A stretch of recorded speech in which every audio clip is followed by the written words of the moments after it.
In the early years of life, a child's brain develops at a speed that we as adults can hardly imagine. With each passing day, millions of new neural connections are formed, quietly building the foundation for intelligence, emotions, and the ability to learn throughout the rest of life.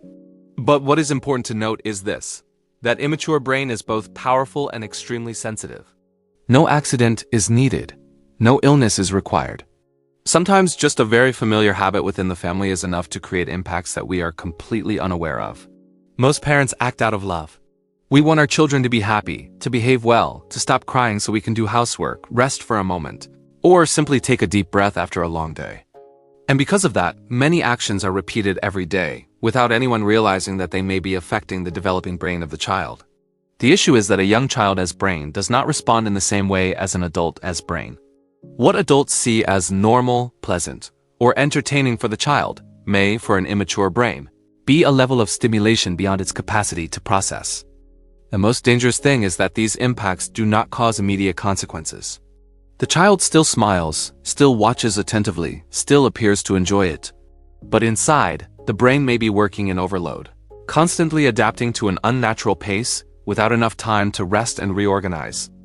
Many parents only begin to worry when they notice that their child becomes more irritable, has difficulty concentrating, struggles to sleep, or seems to lose interest in the simple games they once enjoyed. And at that point, a question often arises: is there something wrong with my child?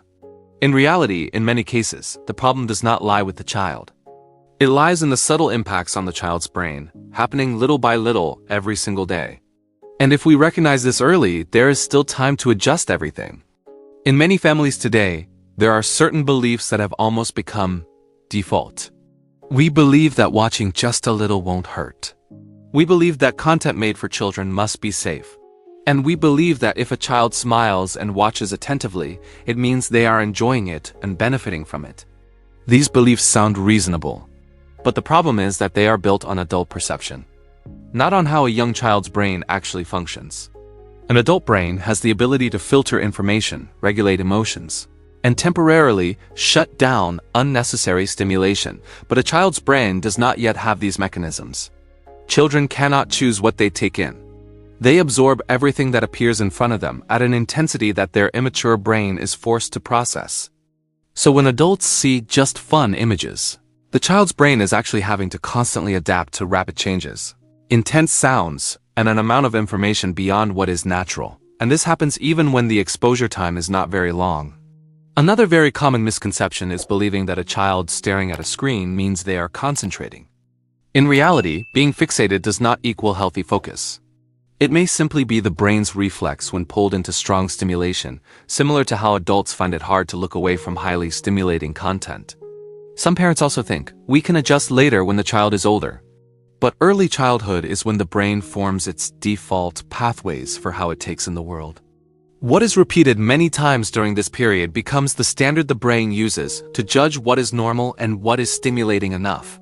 When that standard is pushed too high, slow, natural experiences in everyday life begin to feel less engaging to the child. And at that point, parents often do not realize that the child's brain is not damaged, but is simply adapting in the way we have unintentionally shaped. Understanding this is the first step toward changing in the right direction, not through fear, but through clear awareness. To understand why some familiar influences affect young children, we need to look at how a child's brain actually functions in the early years of life. The brains of infants and young children are not designed to process too much information at the same time. Each image, each sound, each movement needs time to be received, analyzed, and connected with previous experiences. This process happens slowly, step by step, like laying individual bricks to build a solid foundation. In a natural environment, the brain learns through simple interactions: a parent's gaze, a familiar voice, the steady rhythm of repetitive play, or the pauses between activities. It is these slower moments that allow the brain to organize, consolidate, and remember. Problems arise when the immature brain is faced with a pace that is too fast.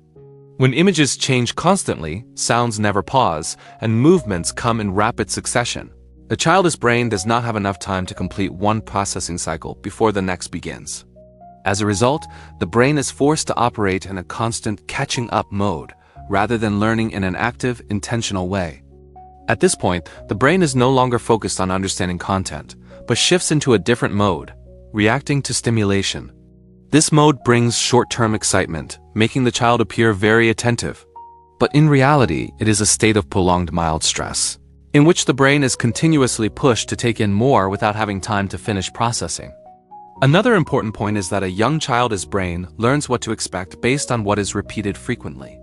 If the brain becomes accustomed to fast pacing and intense stimulation, it will begin to see that as normal. When returning to slower experiences, such as playing with simple toys, listening to stories, or playing independently, the brain may feel a lack of stimulation. The discomfort a child shows at this stage is not an unreasonable demand, but a natural response of the brain when the environment no longer matches the level of stimulation it has become used to. What is worth noting is this is not permanent damage. A child's brain has a strong ability to readjust if the pace of life and the environment are brought back to a more appropriate state. But to do that, adults first need to understand that a child's brain does not need more, it needs what is right. Many parents only begin to worry when they notice confusing changes in their child. The child no longer plays for long with familiar toys. The child becomes easily irritated when moving from one activity to another. On some evenings, even without being sick or hungry, the child still has difficulty falling asleep or sleeps restlessly. And in many families, these changes happen very gradually, making it hard for adults to identify the cause. What is concerning is that these signs are often misunderstood. Parents think the child has become more difficult, more demanding, or lacking patience. Some even blame themselves for having spoiled their child too much. But in many cases, this is not an issue of personality or parenting style. When the brain is exposed to too much stimulation over a long period of time, a child's ability to self-regulate decreases. The child becomes more sensitive to small changes in the surrounding environment. Even a minor disruption can trigger a strong reaction, not because the child wants to resist, but because the brain is trying to regain balance. Another sign many parents notice is that the child has difficulty playing independently. Without sufficiently strong stimulation, the child may become restless, bored quickly, and constantly seek attention from adults.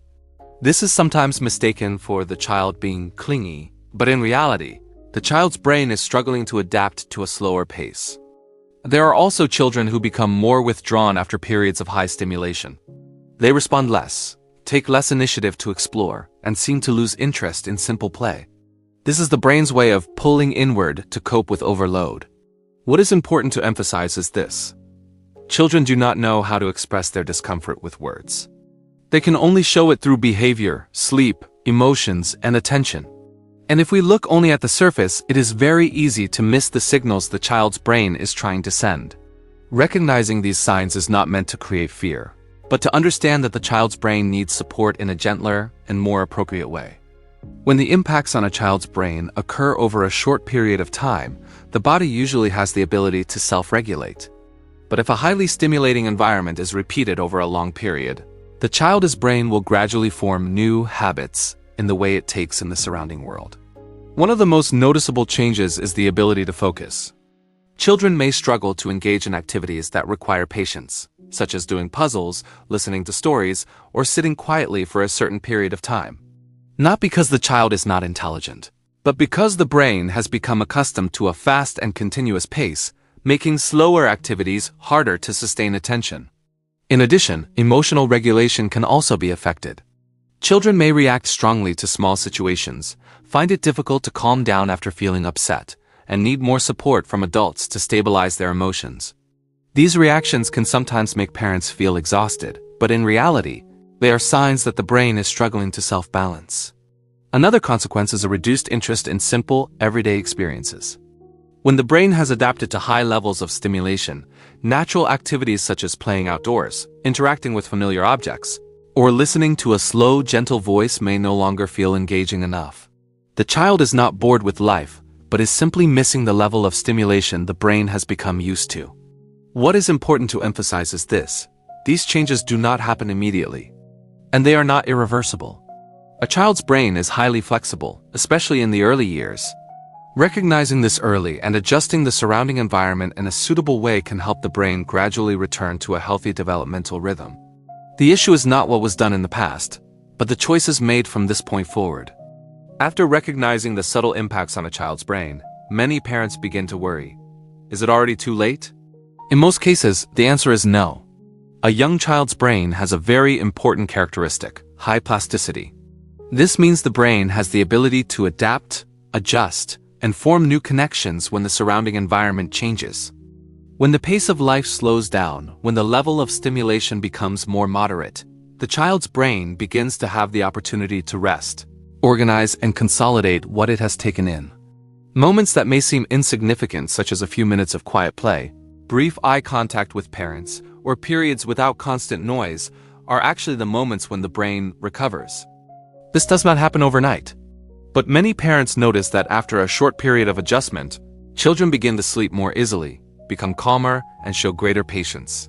Children may regain interest in simple games, take more initiative in exploring, and react less intensely to small changes in daily routines.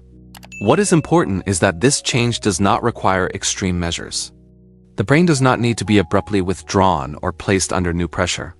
Instead, it needs a stable, consistent, and sufficiently safe environment to re-establish its natural rhythm of functioning. When adults adjust the way the surrounding environment is structured, the child's brain will naturally find its balance again. And it is this process that creates a stronger foundation for learning, emotional well-being, and long-term development. Change does not need to begin with prohibition. And it should certainly not begin with guilt. A child's brain does not need to be cut off from all stimulation. It simply needs to be brought back to an appropriate pace. You do not have to do everything at once. Just make small changes consistently. Start by slowing down the daily rhythm. Reduce overly packed periods of activity. Create moments without background noise, without constantly moving images, with only real presence. Do not replace one form of intense stimulation with another. Instead, replace it with connection, a slow conversation, repeated play with a simple game. Time for the child to explore on their own, without being rushed. When your child appears restless or uncomfortable in the early stages of adjustment, that does not mean you are doing something wrong. The child's brain is learning to adapt again to a slower pace. And this process requires patience, consistency, and a sense of safety. A perfect environment is not necessary, only a predictable one. Daily repeated routines. Fixed times for play, rest, and connection. It is this stability that helps the brain feel secure enough to grow. There will be days when you do very well, and there will also be days when you are tired and short on patience. That does not make you a bad parent. What matters is not doing everything right all the time, but always returning to connection. Because for a child's brain, your calm presence is the safest environment of all. No parent ever intentionally harms their child. Everything you have done up to this point has come from the desire for your child to be happy, well-behaved, and safe. But sometimes the most familiar things are the ones we question the least. A young child's brain does not need more stimulation. It does not need to be busy all day long. What the brain needs is an appropriate rhythm, safe repetition, and real human connection. Children do not need brighter images. They do not need louder sounds. They do not need things that make adults feel modern. What children need is a familiar voice, a gentle gaze, slow moments in which they feel seen, heard, and part of a world that is predictable. When you spend time with your child, even just a few minutes of simple play, you are not only helping your child feel calmer in the present, but also building the foundation for focus, emotional regulation, and learning in the future. There will never be a perfect day. There will never be one absolutely correct way to parent. But every time you choose to slow down, every time you choose connection over stimulation, you are sending a very clear message to your child's brain. You are safe. And for a child, a sense of safety is the most important condition for healthy brain development. If you find this content helpful, save it to revisit when needed. And if you are accompanying your child through difficult stages, remember this: you are not alone. And you are doing much better than you think.